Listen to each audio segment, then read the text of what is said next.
இருக்கு. சாம்பார், ரசம் போடுங்க. போடுங்க. நல்லா போடுங்க. சாம்பார். உங்களுக்கு என்னங்க வேணும்? எனக்கு கொஞ்சம் உப்பேரி கறி வேணும், அவியல் வேணும். இங்க போடுங்க. பசியோட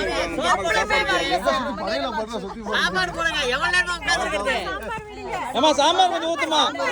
சாம்பார் ஊத்துங்கம்மா. முதல்ல பூ போடுங்க. அப்பா தண்ணி வைங்கப்பா. தண்ணி வைங்கப்பா.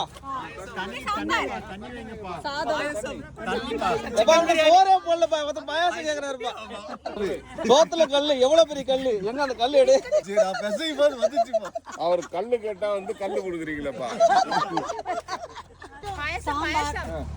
பாயசம், ரசம், பொரியல் எல்லாம் எடுத்து ஒரு 3-5 குழந்தை உட்காந்து பார்த்தா வைங்க அவருக்கு. இந்த பாருப்பா, எல்லாரும் நான் பில்லு கொடுத்தேன். சாப்பாடுலாம் கிடையாது.